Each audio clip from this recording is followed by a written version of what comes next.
जय हिंद friends, welcome to the mock Masti channel. इस चैनल पे आप सभी लोगों का स्वागत है। आज ज्ञान बिंदु जीएस एकेडमी की टेस्ट टेस्ट 38 जो कि 2 सितंबर को हुई थी उसको लेकर आए हैं। तो चलिए आगे क्वेश्चन को देखते हैं। पहला क्वेश्चन है, भारतीय राजनीतिक व्यवस्था में कार्यपालिका डैश के अधीन रहकर कार्य करती है। तो कार्यपालिका जो है वो संसद द्वारा बनाए हुए कानून के अंतर्गत काम करती है और ये कानून बनाने का जो कार्य है वो विधायिका करती है। तो इसका आंसर होगा ऑप्शन बी। आर्टिकल 50 के तहत न्यायपालिका को कार्यपालिका से अलग किया गया है। यदि भारत के राष्ट्रपति का पद रिक्त हो जाए और कोई उपराष्ट्रपति भी न हो तो निम्नलिखित में से कौन कार्यवाहक राष्ट्रपति होगा? तो इसका आंसर होगा सर्वोच्च न्यायालय का मुख्य न्यायाधीश। जब राष्ट्रपति भी ना रहे, उपराष्ट्रपति भी ना रहे, तो राष्ट्रपति की कुर्सी सर्वोच्च न्यायालय का मुख्य न्यायाधीश संभालेगा। निम्नलिखित में से कौन स्वर्ण सिंह समिति 1976 के सदस्य रहे हैं? तो स्वर्ण सिंह समिति 1976 के सदस्य रहे हैं AR अंतुले भी रहे हैं, SS रे भी रहे हैं, CM स्टीफन भी रहे हैं। हरदेव जोशी नहीं रहे। तो हरदेव जोशी जो थे ये सदस्य नहीं थे। इसका आंसर हो जाएगा ABD ऑप्शन सी होगा। निम्नलिखित में से कौन सा एक राज्य का नीति निर्देशक सिद्धांत संविधान में बाद में जोड़ा गया? तो इसका आंसर होगा मुफ्त कानूनी सलाह। मुफ्त कानूनी सलाह जो है ये अनुच्छेद 39 के क में वर्णित है, जो कि 42वें संविधान संशोधन 1976 के तहत जोड़ा गया था। ग्राम पंचायत की बात करें तो ये अनुच्छेद 40 में है। गोवध निषेध ये अनुच्छेद 48 में है और समान नागरिक संहिता अनुच्छेद 44 में। निम्नलिखित में से कौन सा एक मानव अधिकार भारतीय संविधान के अंतर्गत मौलिक अधिकार भी है? तो निम्नलिखित में से कौन सा एक मानव अधिकार जो है भारतीय संविधान के अंतर्गत मौलिक अधिकार भी है? तो मौलिक अधिकार आपका हो जाएगा शिक्षा का अधिकार है। शिक्षा का अधिकार मौलिक अधिकार भी है। ये अनुच्छेद 21 के क में है, 6 से लेकर 14 वर्ष तक के बच्चों के लिए। भारत में एक नया राज्य सृजित करने वाले विधेयक को पारित होना अनिवार्य है। तो संसद में साधारण बहुमत के द्वारा, संसद में साधारण बहुमत के द्वारा। इसका आंसर होगा ऑप्शन बी। नए राज्यों का जो निर्माण है वो अनुच्छेद 3 में, नए राज्यों का सृजन जो है अनुच्छेद 3 में वर्णन है। कौन सा सही सुमेलित नहीं है? आंध्र प्रदेश 18, ये गलत होगा। आंध्र प्रदेश में 18 नहीं बल्कि यही इसका आंसर होगा, 11 सीट है। उड़ीसा में 10 सीट है और तमिलनाडु में 18 है, महाराष्ट्र में 19 है। जनहित याचिका की शुरुआत किसके द्वारा की गई थी? तो जनहित याचिका की शुरुआत न्यायिक पहल द्वारा की गई थी। इसकी शुरुआत जस्टिस PN भागवती के द्वारा की गई थी। निम्नलिखित में से किन अनुच्छेदों को राष्ट्रीय आपातकाल के दौरान निलंबित नहीं किया जा सकता है? तो राष्ट्रीय आपातकाल के दौरान निलंबित नहीं किया जा सकता है वो है अनुच्छेद 20 तथा 21। अनुच्छेद 20 तथा 21 को राष्ट्रीय आपातकाल के दौरान निलंबित नहीं किया जा सकता है। यह संशोधन 44वां संविधान संशोधन 1978 में किया गया था। भारतीय संविधान के किस अनुच्छेद में विभिन्न राज्यों से संबंधित विशिष्ट प्रावधान का उल्लेख है? तो इसका आंसर होगा अनुच्छेद 371। अनुच्छेद 371 के तहत विभिन्न राज्यों में विशिष्ट प्रावधान का उल्लेख है। अगर जम्मू कश्मीर की बात करें तो जम्मू कश्मीर में अनुच्छेद 370 के तहत कुछ विशेष राज्य का दर्जा था या विशिष्ट प्रावधान था। 370 एक क्षेत्र पंचायत का क्षेत्र निर्धारित किया जाता है, मतलब पंचायत का क्षेत्र किसके द्वारा निर्धारित किया जाता है? तो राज्य सरकार द्वारा। निम्नलिखित में से कौन सा निर्वात में यात्रा कर सकता है? तो निर्वात में यात्रा ऊष्मा भी कर सकती है, प्रकाश भी कर सकती है और अल्ट्रावायलेट किरणें भी कर सकते हैं, सभी होगा। गुरुत्वाकर्षण का सार्वभौमिक नियम डैश पर लागू होता है? तो गुरुत्वाकर्षण का सार्वभौमिक नियम वस्तुओं के किसी भी युग्म पे लागू होता है। कौन से पदार्थ में उच्चतम प्रतिरोधकता है? इसका आंसर होगा एबोनाइट। प्रत्यावर्ती धारा का आविष्कार किसके द्वारा किया गया? तो निकोला टेस्ला के द्वारा किया गया। हमारे शरीर में कई अंग हैं और कौन सा अंग सबसे बड़ा है? तो इसका आंसर होगा त्वचा। कदाचित जानवरों का सबसे बड़ा समूह क्या है? तो जानवरों का सबसे बड़ा समूह है आर्थ्रोपोडा, लगभग 84%, मतलब कि सारे समूहों में 84% इसकी हिस्सेदारी है। पादप जगत के उभयचर को कहते हैं ब्रायोफाइटा। निम्नलिखित में से कौन सा भौतिक परिवर्तन है? फलों का पकना? नहीं। बर्फ का पिघलना होगा इसका आंसर। बाकी सब रासायनिक परिवर्तन है। विभवांतर को मापने के लिए किस उपकरण का उपयोग किया जाता है? तो विभवांतर को मापने के लिए वोल्टमीटर का उपयोग किया जाता है।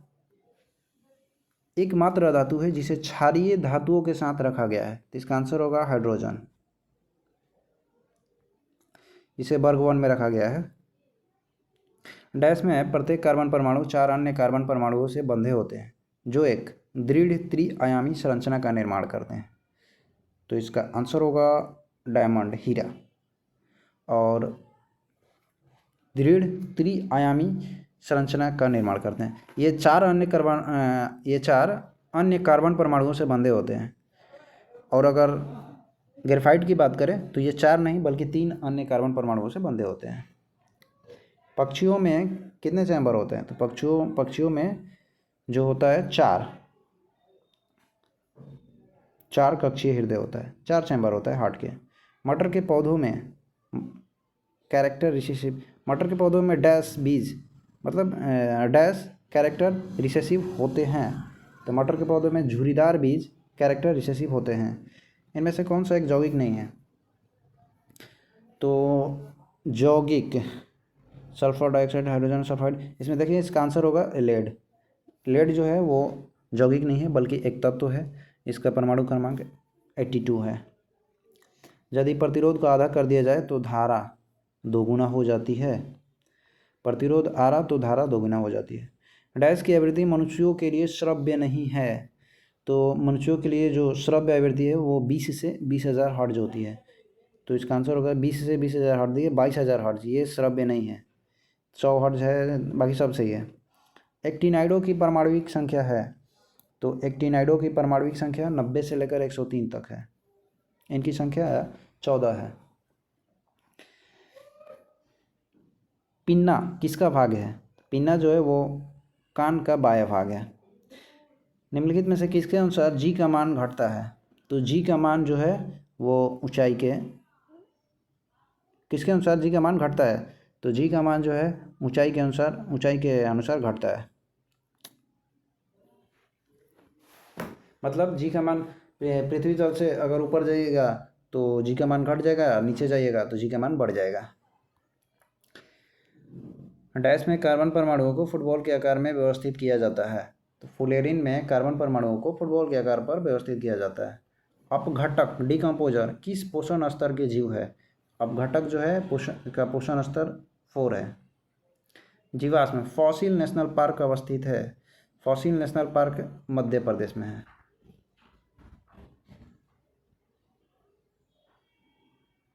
किस देश में सर्वप्रथम अम्लीय वर्षा हुई थी? तो इसका आंसर होगा स्वीडन। 1972 में स्वीडन में सर्वप्रथम अम्लीय वर्षा हुई थी। 1812 ईस्वी का युद्ध अमेरिका और डैश के बीच लड़ा गया, तो 1812 में अमेरिका और ग्रेट ब्रिटेन के बीच लड़ा गया था। इसका आंसर होगा डी। मैन केव के लेखक कौन है? मैन केव हिटलर की आत्मकथा है। फ्रांस में चर्च द्वारा किसानों का कौन सा कर वसूल किया जाता था? तो इसका आंसर होगा तीथे या दशमांश कर। दशमांश या तीथे कर फ्रांस में चर्च द्वारा किसानों से वसूला जाता था। शास्त्रीय संगीत किस वेद से लिया गया है? सामवेद से लिया गया।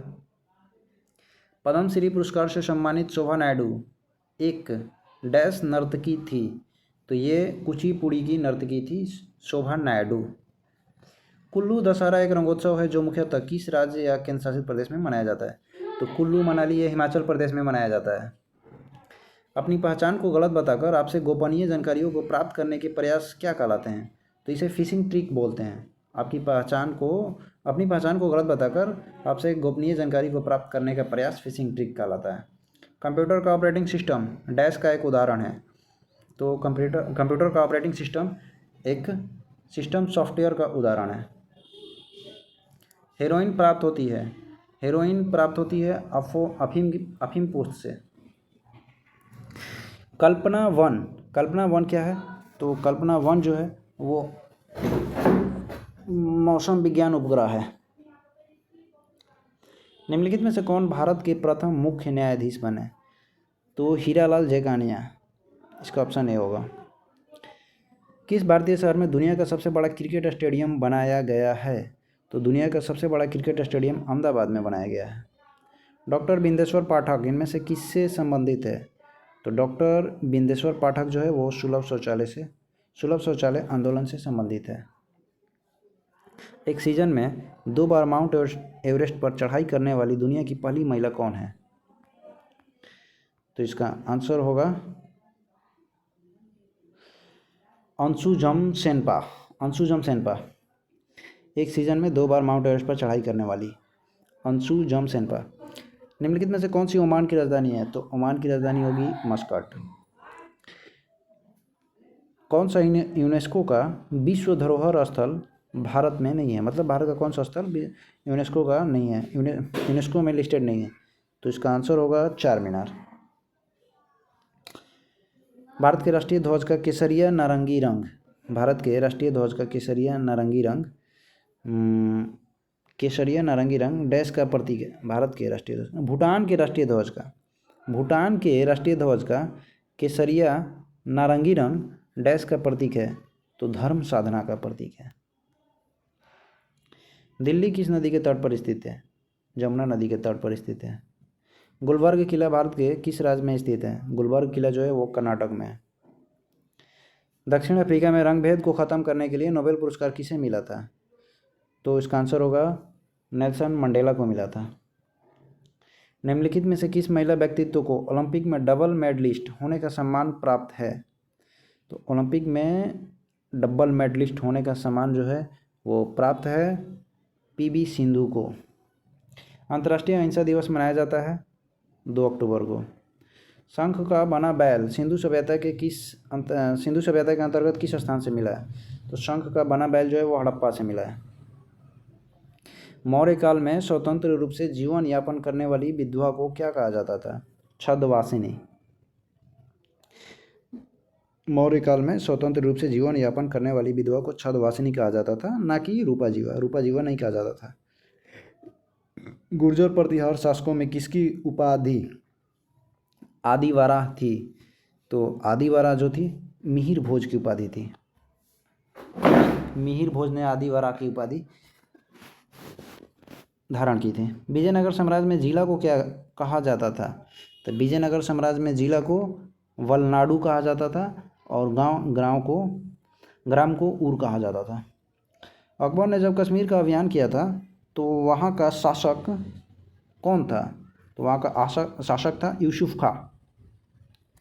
तृतीय कर्नाटक युद्ध का तत्कालिक कारण क्या था? तो ये उसका आंसर है फ्रांस की सरकार द्वारा काउंट लाली को भारत के संपूर्ण फ्रांसीसी क्षेत्र के सैनिक एवं असैनिक अधिकारों को प्रदान किया जाना है। 1857 की क्रांति में ब्रिगेडियर जनरल नील विद्रोह दबाने में महत्वपूर्ण भूमिका निभाया था और इसकी मृत्यु कहाँ हुई थी? तो इसका आंसर होगा लखनऊ में ब्रिगेडियर नील की मृत्यु हुई थी। नामधारी आंदोलन किसके द्वारा चलाया गया था? तो नामधारी आंदोलन बाबा राम सिंह कुका के द्वारा चलाया गया था। भारतीय धन के बहिर्गमन एवं भारत से होने वाले ब्रिटिश औपनिवेशिक व्यय की जांच हेतु वेल्वी कमीशन का गठन कब किया गया था? तो वेल्वी कमीशन का गठन 1895 में किया गया था। 1895 में वेल्वी कमीशन। किस आंदोलन के दौरान वैलेंटाइन सिरोल ने बाल गंगाधर तिलक को भारतीय अशांति का जनक कहा था? तो भारतीय अशांति का जनक कहा था बाल गंगाधर तिलक को वैलेंटाइन सिरोल ने स्वदेशी आंदोलन के दौरान। गौतम बुद्ध द्वारा भिक्षुणी संघ की स्थापना कहाँ की गई थी? तो गौतम बुद्ध द्वारा भिक्षुणी संघ की स्थापना वैशाली में की गई थी। राजशेखर एवं जीन प्रभा सूरी जैसे जैन विद्वानों को किस सुल्तान ने राजकीय संरक्षण दिया? तो इसका आंसर होगा मोहम्मद बिन तुगलक ने दिया था। राजशेखर एवं जीन प्रभा जैन विद्वानों को मोहम्मद बिन तुगलक ने राजकीय संरक्षण दिया। भारत में सूफी मत के बारे में निम्नलिखित कथनों पर विचार कीजिए। सूफी संत की मज़ारों पर जियारत के नाम से की जाने वाली जियारत यात्रा एक महत्वपूर्ण विशेषता है। सही है। भारत में सूफियों का सर्वाधिक प्रभावशाली समूह चिश्ती थे। ये भी सही है। ऑप्शन सी होगा 1 और 2 दोनों सही है। हो विद्रोह हुआ था 1820-21 के दौरान। भारतीय विश्वविद्यालय अधिनियम 1904 किस वायसराय के काल में पारित किया गया था? तो इसका आंसर होगा लॉर्ड कर्जन। लॉर्ड कर्जन का जो टाइम पीरियड है वो 1899 से लेकर 1905 तक है। मुस्लिम लीग की स्थापना 1906 ईस्वी में हुई थी। उस समय उसके उद्देश्यों में कौन सी शामिल नहीं थी? तो द्विराष्ट्र, सांप्रदायिक विभाजन और पाकिस्तान की मांग, इनमें से कोई भी शामिल नहीं थी। ऑप्शन डी होगा। 1932 में अखिल भारतीय हरिजन संघ के संस्थापक कौन थे? तो अखिल भारतीय हरिजन संघ के संस्थापक 1932 में महात्मा गांधी थे। निम्नलिखित में से कौन सी एजेंसी सार्वजनिक क्षेत्र के संयंत्र के लिए इस्पात का विक्रय करती है? इसका विक्रय करती है सेल। मसालों का बागान कहा जाने वाला कौन सा राज्य है? तो केरल को कहते हैं। भारतीय अर्थव्यवस्था को गति देने वाला परिवहन का मुख्य साधन क्या है? आंसर होगा रेलवे। संयुक्त राज्य अमेरिका में शून्य आधारित बजट तकनीक को सर्वप्रथम कब अपनाया गया था? तो 1977 ईस्वी में अपनाया गया था। शून्य आधारित बजट को अमेरिका में 1977 ईस्वी में अपनाया गया था। निम्नलिखित में से कौन सुमेलित नहीं है? प्रथम पंचवर्षीय योजना 1951 से 56 सही है। तृतीय पंचवर्षीय योजना 56 से 61, 61 से 66 होगा, यही सुमेलित नहीं है। ये जो है 1961 से 66 होगा। एल.के. झा समिति ने किस कर का सुझाव दिया था? तो एल.के. झा समिति ने मैनवेट कर का सुझाव दिया था। निम्नलिखित में से कौन सा भारत का सबसे बड़ा निर्यात मद है? तो निर्यात मद सबसे बड़ा भारत का रत्न एवं आभूषण है। राष्ट्रीय ग्रामीण स्वास्थ्य मिशन कब शुरू हुआ? राष्ट्रीय ग्रामीण स्वास्थ्य मिशन अप्रैल 2005 में शुरू हुआ। अप्रैल 2005 में राष्ट्रीय ग्रामीण स्वास्थ्य मिशन शुरू हुआ था। यदि किसी देश में बेरोजगारी लंबे समय तक बनी रहती है तो इसे क्या कहते हैं? तो इसे दीर्घकालिक बेरोजगारी कहते हैं। पनामा नहर किन दो महासागरों को जोड़ती है? तो पनामा नहर जो है उत्तरी अमेरिका और दक्षिणी अमेरिका दोनों को अलग करती है, और एक तरफ प्रशांत महासागर, दूसरी तरफ अटलांटिक महासागर, इन दोनों को जोड़ती है। ऑप्शन बी होगा। रेशेदार दिखाई देने वाले मेघ को क्या कहते हैं? तो पक्षाभ मेघ बोलते हैं। चक्रवात की दिशा क्या होती है? चक्रवात की दिशा उत्तरी गोलार्ध में घड़ी की सुई के विपरीत तथा दक्षिणी गोलार्ध में घड़ी की सुई के अनुकूल होती है। यही सही ऑप्शन है। स्थल मंडल के कुल क्षेत्रफल का कितना प्रतिशत भाग पर पर्वतों का विस्तार पाया जाता है? ऑप्शन देख लेते हैं। इसका आंसर होगा 26%। यू आकार की घाटी कहाँ पाई जाती है? तो यू आकार की घाटी हिमानी क्षेत्र में पाई जाती है। दिसंबर 2018 में हैवलॉक द्वीप का नया नाम क्या दिया गया? तो स्वराज द्वीप दिया गया। हैवलॉक स्वराज। पिपली घाट दर्रा किस पर्वतीय भाग में स्थित है? पिपली घाट दर्रा अरावली में स्थित है। गंगा और ब्रह्मपुत्र नदियों का उद्गम स्थान क्रमशः स्थित है। तो गंगा उत्तराखंड में और ब्रह्मपुत्र तिब्बत में, मानसरोवर। बगलीहार बांध किस नदी पर निर्मित है? बगलीहार चिनाब नदी पे। जोग जलप्रपात किस राज्य में स्थित है? तो जोग जलप्रपात जो है वो कर्नाटक में स्थित है। देश में सर्वाधिक वन क्षेत्र किस राज्य में है? देश में सर्वाधिक वन क्षेत्र मध्य प्रदेश में है। भारत की निम्नलिखित मृदाओं में से कौन सी बेसाल्ट लवा के अपक्षय के कारण निर्मित हुई है? तो इसका आंसर होगा रेगुर मिट्टी या काली मिट्टी, इसी को बोलते हैं। निम्नलिखित में से किस नहर ने राजस्थान के पश्चिमी जिलों की कृषि संबंधी गतिविधियों को रूपांतरित कर दिया है? तो राजस्थान के पश्चिमी क्षेत्र में इंदिरा गांधी नहर है। सहरिया जनजाति मुख्यतः निवास करती है। सहरिया जनजाति राजस्थान में निवास करती है। किस मुगल शासक का राज्याभिषेक पटना में हुआ था? तो इसका आंसर होगा फारुखसियर। फारुखसियर का राज्याभिषेक पटना में हुआ था। बिहार में 1857 का सैनिक विद्रोह कहाँ से शुरू हुआ था? बिहार में 1857 का सैनिक विद्रोह रोहिणी से शुरू हुआ था। कांटी ताप विद्युत केंद्र किस जिला में स्थित है? कांटी मुजफ्फरपुर में स्थित है। निम्नलिखित में से कौन one nation one election panel के अध्यक्ष थे? तो one nation one election panel के अध्यक्ष थे रामनाथ कोविंद। यहाँ पे सारे क्वेश्चन ख़त्म होते हैं। वीडियो अच्छी लगी हो तो लाइक करें। अगर कोई सुझाव हो तो कमेंट बॉक्स में ज़रूर कमेंट करें। वीडियो देखने के लिए आप सभी लोगों का धन्यवाद।